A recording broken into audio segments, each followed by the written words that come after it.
My mom graduated high school, but married my dad right out of high school. Wow. Didn't go to school. I think she taught macrame classes out of our garage when we were kids. That's awesome. And she went from having 4 kids and not really knowing anything about business to then...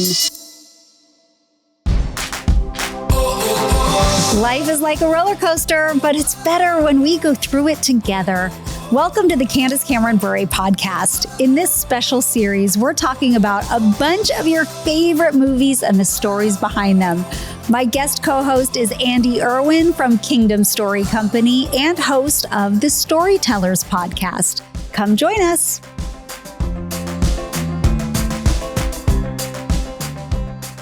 Hey, Andy. Good to be back with you, Candace. So this is you've given me such a gift because it's like, hey, come on, and for several episodes, we're just going to talk movies. I know. It's like so much fun. Right? I'm like, oh, okay, cool. You know? I know. And we do a lot of like heavy digging here on the podcast. I usually have a tissue box sitting next to me because I am known to be a crier. Yeah. I don't think any of these episodes are going to bring me to tears because they're just fun. We're talking about our favorite movies, which is so cool. Yeah, it's fantastic. I've enjoyed each one because the list that we picked out, like you wanted me to select several that, to consider. Mm-hmm. And then you identified these are the ones I'm interested in. And the ones that you picked are stellar.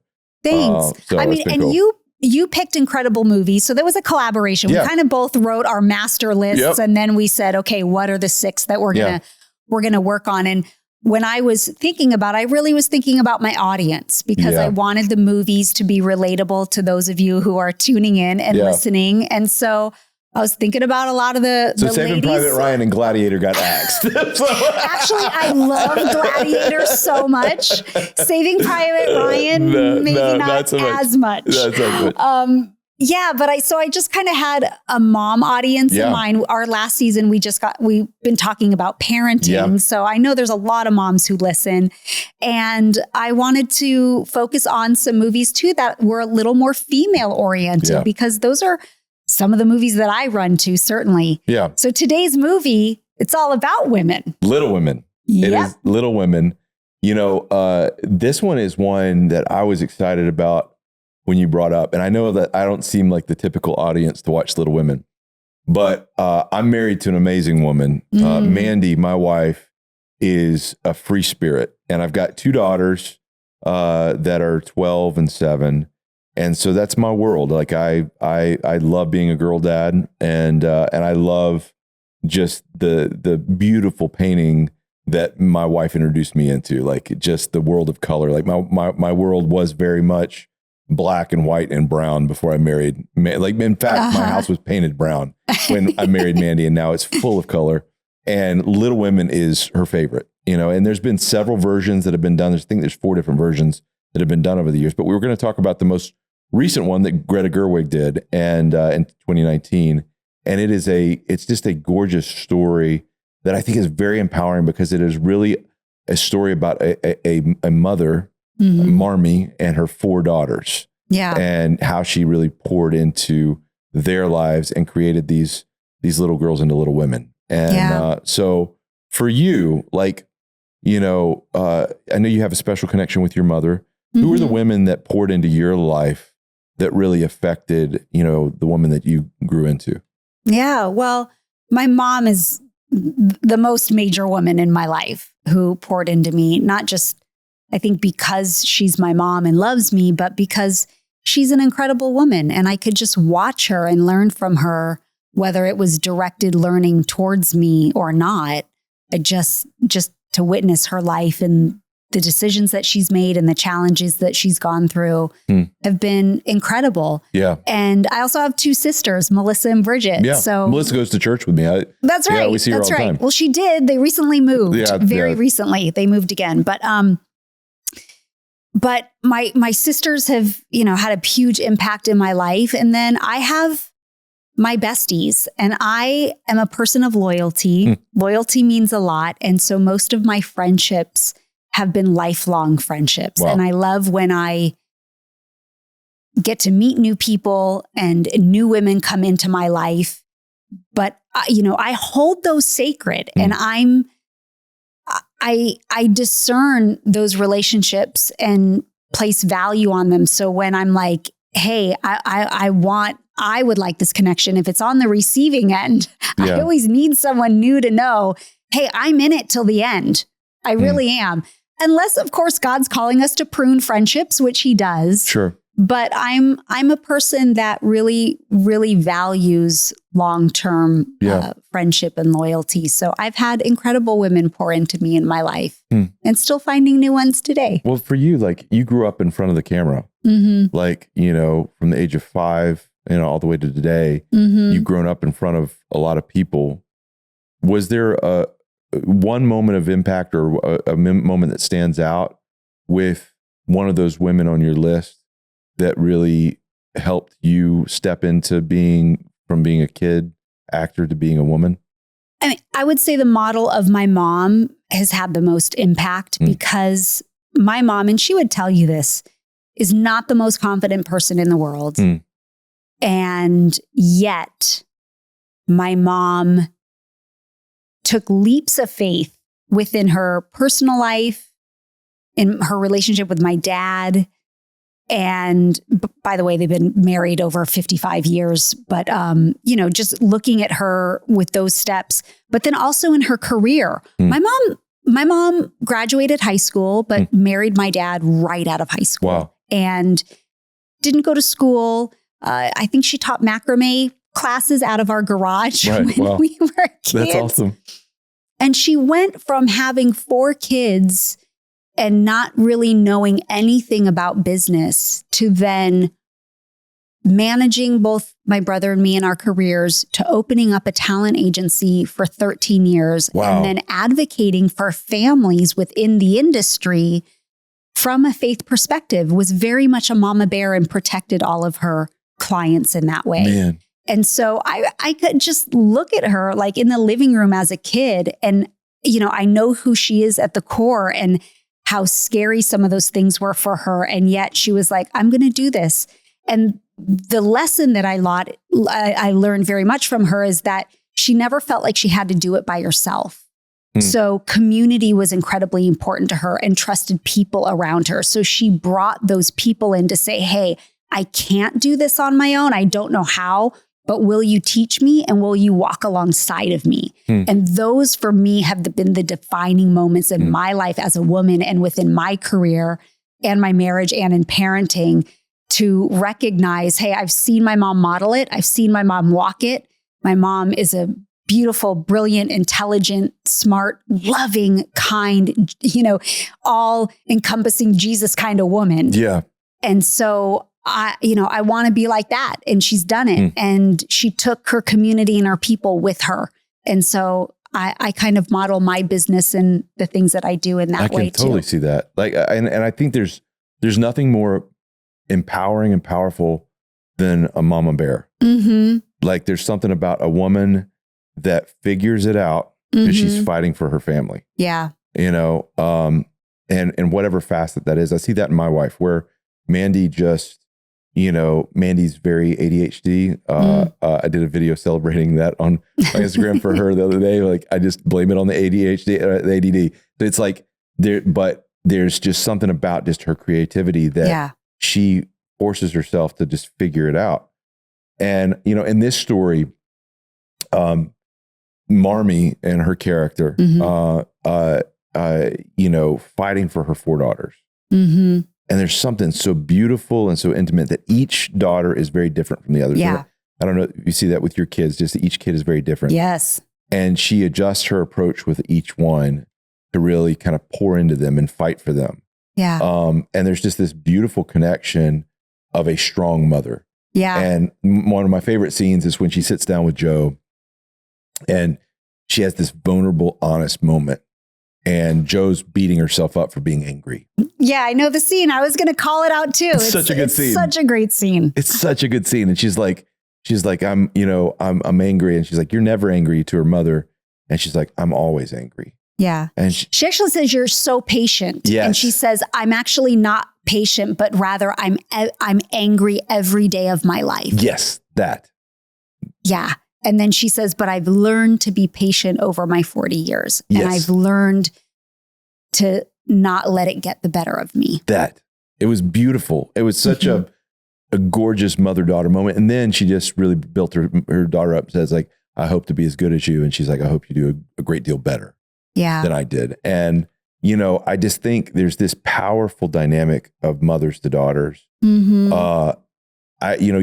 got, for your kids, you've been a strong present mother. You've also had, you know, a daughter in Natasha follow you into being a public figure. What are the moments that you tried to pour into them and as a mom to kind of fight for them, you know, learning from your journey, your mistakes, and being a vulnerable present mom? Yeah.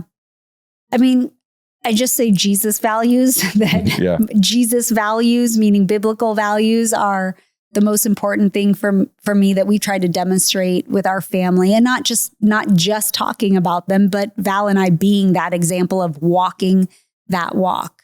And that's the most important things, is that it's not just, hey, do this or do that because I said so. I mean, sometimes it's a good enough reason, honestly, but I really want to give the explanation why do this or do that because the Bible says so. Yeah. Because let me show you in scripture where God says this. So that's kind of how we've modeled our parenting most of our lives, trying to do the best we can, obviously. We all not perfect in that. I mean, sometimes screaming and yelling because you just lose it. Yeah. But on the days you can be calm and controlled, it's like, hey, this is why we make these choices, because God tells us this or the Bible tells us that. And so those values, Jesus values, biblical values, have always been incredibly important, so that Natasha or my boys, you know who they are in Christ first. As a mom, I think Natasha actually just talked about this recently on a podcast, because it hit some of the news articles. But I've always told my kids, and I feel like I've told Natasha even more than my boys, because boys, I tend to find, at least mine, are a little less fearful. Yeah. They're a little more fearless. Like, I'm going to jump off this cliff. Let's blow stuff up.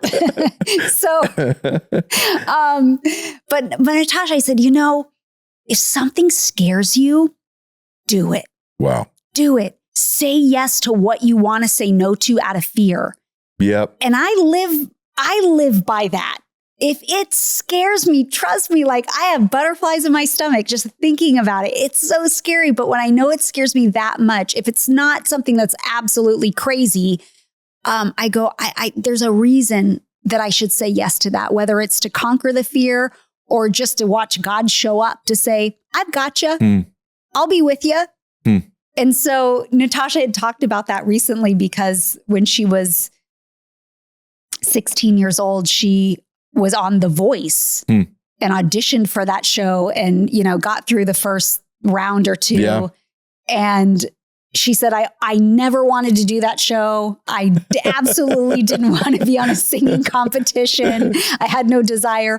But my mom always talks about saying yes to the things that scare you. So it's the only reason I said yes to doing that show. That's amazing. And that's such, and that reflects so much the DNA of this film is, she can't change the fact that it is a scary, dangerous world. So instead of causing them to shrink back in fear, she encourages them to step into their purpose and their calling. And each one of them finds kind of their own. They do. Whether it's Joe as this kind of ambitious, writer, or Meg as a mother that is struggling of how to make ends meet with nothing. Yeah. Amy, pushing past her materialism into finding real depth and value as an artist. And then ultimately Beth is this kind soul that she never forces her to be something she's not, and allows her to just have this beauty and connection with her music.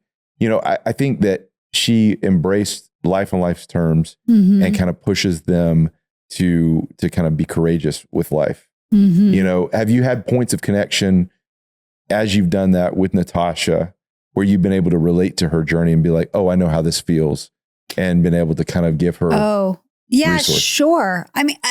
It's a little bit easier in the sense that we share the same the same work in that she's an actress also. Right. And so I've absolutely been able to share. I mean, I still help her to this day on auditions. Wow. And whether I'm reading off camera for her or she does it on her own, sends them to me and says, give me notes, moms. Wow. Let me know what you think. What a resource. That's a cheat sheet. Listen, that's incredible. As a mom of she's 25 years old. I'm so grateful that she asks me. That's awesome. Which means she trusts you.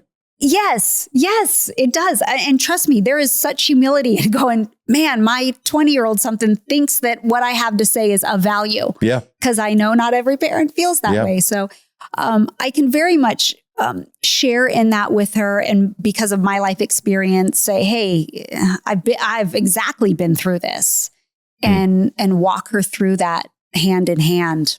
What advice would you have to a mom that's like, how do you build that kind of safety with your kids for them to be able to have vulnerable conversations and be willing to ask you? And like a parent that's just like, I don't even know where to start there. Yeah. Well, I would tell you, go listen to the season on parenting on my podcast, because we have 14 episodes all on parenting. So good. We really go through it. But I would say it just starts from the beginning. We always try to create a place of safety for our kids, meaning we can have hard conversations and we can talk about anything. I, as a parent, might not agree with you, and I might give you the boundaries as to what that is, but I don't ever want to create a space that you don't feel safe to even tell me what you're going through. So that started young and always engaging, always asking. And we know parents who are in the years of kids that are tweens and then teens, a lot of times that conversation wants to be cut off. They want to cut it off. Mom and dad aren't cool anymore, and they know better than us. And yet you can't stop. Even if they don't want to talk, go to where they feel comfortable talking and keep engaging. Even if it's little bits at a time, but easy for me. My tendency is like, oh, you don't want to talk to me? Fine. I won't talk to you then. And as parents, we have to be more mature than that and push past it and go, no, I'm going to keep asking you, how was your day every day? What did you learn in school? How are your friends? How's this friend? What is that looking like for you? And even if you get a 2-word answer, you keep asking every day. Yep. Because the second you stop, trust me, they'll just go find the person that wants, that they want to listen. Totally. And you don't want that to happen. So brilliant advice. The thing I like about this film in particular, and there's been different iterations, when Greta Gerwig wanted to take this one on, the director for this film, Greta, this was her second movie. She was an actress. And she had stepped into the director's chair and had found success with her first film. Stepped into this one. I was like, you're doing a movie that's been done well 3 different times. One with like Katharine Hepburn, one with Elizabeth Taylor, one that had Winona Ryder. And it's like, you look at each of these and you're like, that's a bold one. And she did it when she was 6 months pregnant. She literally went into labor the day after she delivered her director's cut. Wow. And so, which was insane. I don't know that I would recommend that, but the thing I liked about her approach is she went into it wanting to celebrate strong womanhood, but it wasn't in a shameful way. No. Like, it wasn't anti-men. Nope. It was very celebrating women. Yes. And inviting men into that journey. Like, and I think there's something of that. Catharsis is such a bigger motivator than shame. And this was a movie that was, if you want to use the word feminist, but it was feminist in the most beautiful, purest sense. It was about just celebrating womanhood. And I agree. It's what feminism should be. Should be. Yeah. It doesn't have to squash, that men are, it's more about celebrating what we're for. For you, I've just been curious, just your perspective on that. And then also, you've had an amazing journey where you took 10 years off from the industry to be a mom. And then you came back to the industry and then have become like a big businesswoman brand and done amazing things. What's been your guiding principles as you've made those decisions and tried to represent yourself as a strong woman of integrity out there? I always want to be a woman of my word. My friend Shalene Bryan, I can remember having conversations. She's a few years older than me, so she was always my cool friend because when I was, 15 or 16, she was 21 or 22, Right. And it was cool that she wanted to hang out with me. Well, I realized as I got older that she was mentoring me. You know, she really was. And she was investing in me as the older one to the younger. When they say the older women should teach the younger women. And that's what she was doing. And she was the only friend of mine who would ask me about God, ask me what I was thinking when I wasn't really thinking about God. You know what I mean? And I'll just never forget, but it's something she had talked about so often that it really stuck with me as a teenager and then into my young adulthood. And then when I came back into the industry as a businesswoman, she would always talk about being a woman of your word. Let your yes be yes and your no be no. And it's in the Bible. It's in Matthew 5. I'm going to read it. It says, but I tell you, do not swear by an oath at all, for by heaven, for it's God's throne, or by earth, for it's his footstool, or by Jerusalem, for it's the city of the great king.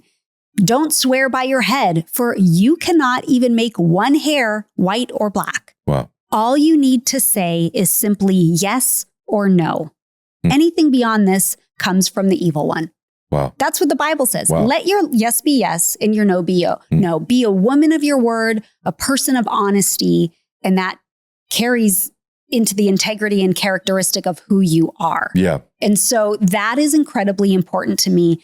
And I always strive to be that person. And also not out of stubbornness, not out of a place where I'm like, well, I said this and I'm just going to do this and I'm just hardened on this, that I'm never going to change my mind or opinion. Right. No. It doesn't mean that I'm not collaborative or malleable, that I'm able. But if I say something like, hey man, I'm going to show up for you. I'm going to show up for you. Because if I don't, I don't want to walk away and go, someone then talk behind my back and say, well, I asked Candace to do this, but she didn't. That means a lot. Integrity and character mean a lot to me. And it's also helped guide me in the ways in which I do business. So I know that people know when I say, hey, this is my bottom line. Let's talk about it. But if you don't want to meet that, then great. Again, I'll walk away. Yeah. Or I don't want to do business with someone like this, or we're just not seeing eye to eye on it. But and in the same way, when someone tells me something and goes against their word, I remember it. No. And it's not to hold a grudge. It just may mean that I will choose not to do business with you. I love that about you. That isn't something, it's easy to say ideals or principles that guide you and just say, this is what I aspire to. It's another thing to actually be known by reputation of doing that. And you're known by reputation of doing that. And I think that it's even challenged me that I feel like there's things sometimes, even in associations, that things are done in your name that you have to go back and make right. And I think part of being a person of your word is going back when things have not been done correctly and being like, this is not who we are, and trying to make that right. And I think, you've been a big encouragement on that journey in my path. And so I think there is something beautiful about how you lead your endeavors, because you see that leadership trickles down to the people that you work with, and that usually starts at the top. And so well done on that, because I think there's something powerful to say in that. And I think that's really the integrity of this story. Is the strength of these women, and how, and sometimes like Marmee had to lead in certain ways because her husband was off at war. Yeah.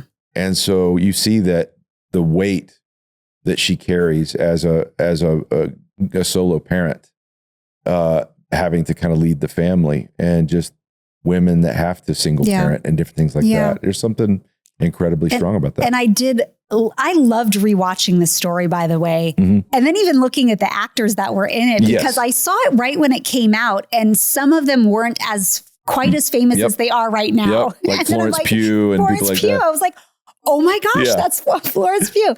So I loved watching that, but I really did, having two sisters, and we're all very different people. It was just so fun to watch how much they loved each other, and yet they fought, they bickered, so they kind of hated each other at moments, but at the end of the day, they just really loved each other, and they were so different, but they were all of equal value. Yeah. And I think that's something that's so important that we, especially as women, because it's so easy to compare ourselves. And we talked about that in the Toy Story episode, but God gives us different talents. He gives us different sensitivities. He gives us a nature that's just made up uniquely to who we are. And I love seeing them all flourish and just be in who God made them to be. And every single one of their stories was absolutely beautiful, and they were all different. And, you know, Jo wasn't a better person because she had a fighter mentality or was, you know, more bold than the rest of them. I looked at,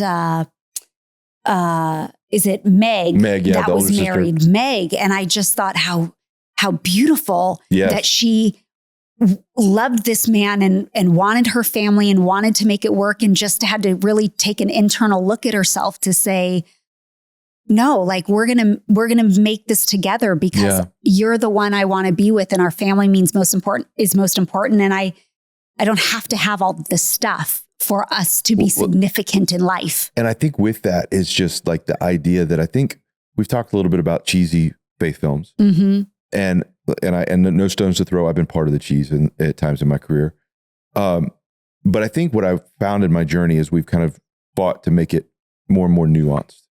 Is this idea that what makes a cheesy Christian film is not necessarily the message, it's the delivery and the fact that we don't embrace the struggle.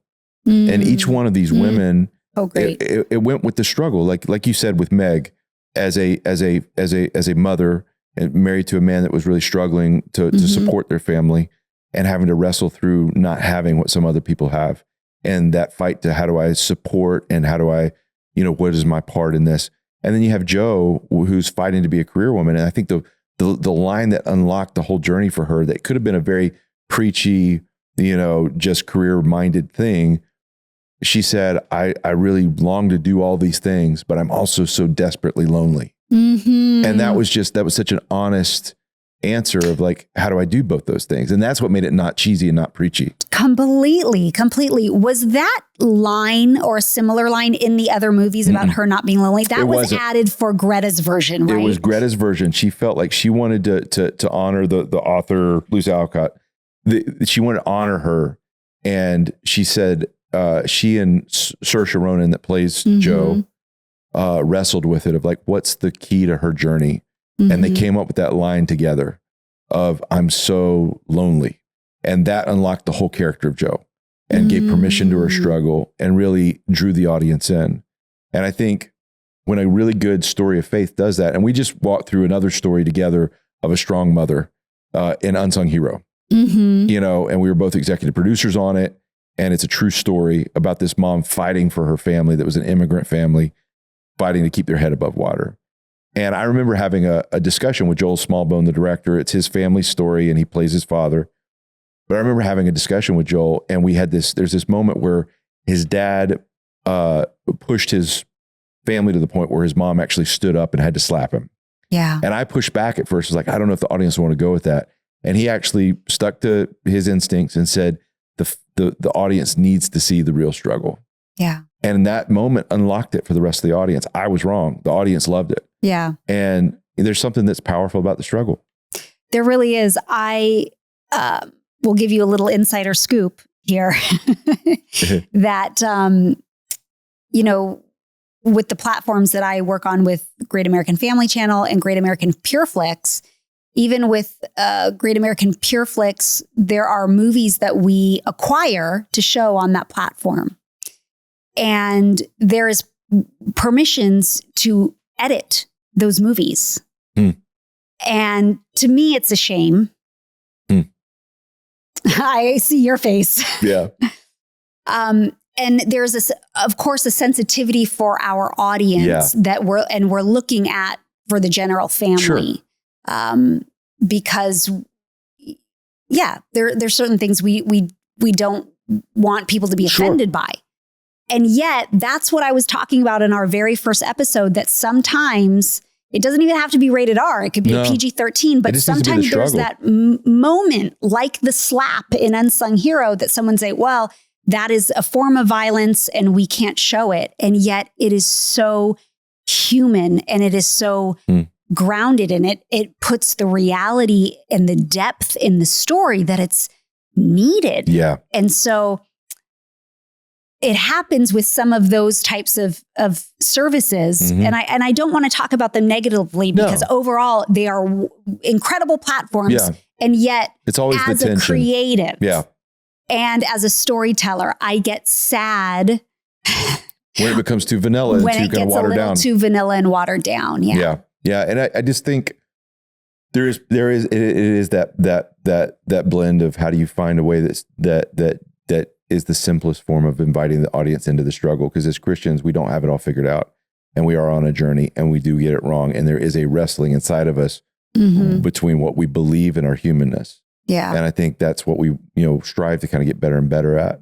But I think that with this story with Little Women, I think it really does illustrate God's heart, that Jesus, out of anybody of his time, he was one of the first teachers in the history of the world that really elevated women. Yeah. That, the people he called, the Mary Magdalenes of the world, the Mary and Marthas, the people that he brought in, the way he elevated his own mother. There's just, a beauty to how he helped them feel seen.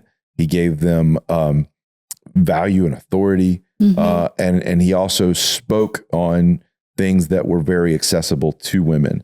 Yeah. And I just think that God's heart is very pro women. Yes. And there's a strength and a beauty in who God created them to be. And I think this film gets it right. And so excited to talk about this with you. I highly recommend rewatching this movie. It was so great. Okay, let's take a listener question. So Andy, a lot of listener questions we get are about relationships. Yeah. And the movies are all about exploring the tension in relationships. Sure. So this question is from Julian. I have a parental figure in my life that is verbally abusive. This makes it hard to love your enemies like God intends us to do. How do I peacefully get by even when hurtful feelings are spoken about me and my brother? Is there any way you can love and heal your heart from someone who is so hateful? Wow. This question just breaks my heart. Yeah. It's heartbreaking. I understand and can empathize that. Have you walked through? Not with my parents, but with family, and friend relationships over the years. There's things that happen that, whether it's family or not, an abusive relationship is one that can leave its marks. And I think there's an important thing to distinguish, for me at least, between the need for forgiveness and the desire for trust. Forgiveness needs to be freely given. Trust has to be earned. You can have boundaries and grieve loss of relationship based on those boundaries not being respected and still completely forgive. Yeah. And so for me, forgiveness is about releasing me from the burden of needing to judge and me needing to get justice and putting that on God. Yeah. To where really grieving that this person really hurt me. What they did was wrong. But I'm not going to take up that mantle to be the jury and the executioner.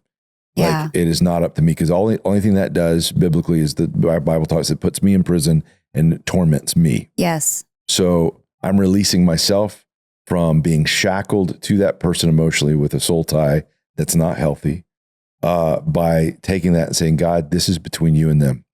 It's yours to deal with. Good. I am not going to exact justice. This is between you and them. They don't owe me anything and you don't owe me anything. You settle it how you want to. Yeah. Once that's dealt with on the forgiveness side, my soul is free. Yeah.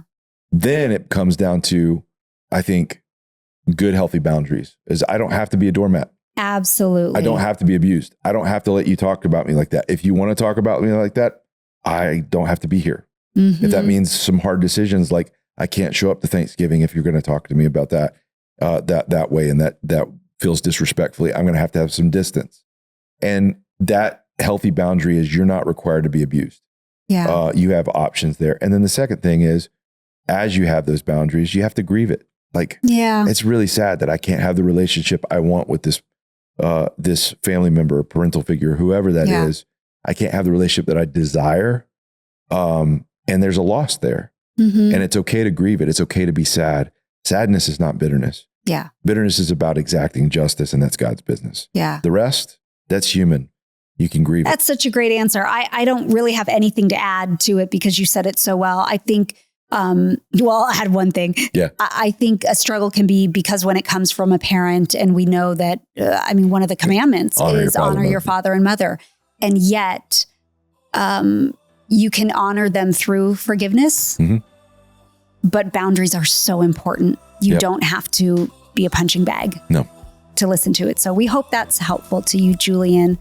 That's it for today. Guys, I hope you come back next week because we're going to be talking about more movies. And remember, Andy and I have a family entertainment guide for you. There are some questions and ideas to help you think critically about the shows and movies you watch. And you can go to Candace.com to find the link, and it's also in our show notes. Until next time, guys, be grateful all day, every day. CandyRock Entertainment, all rights reserved.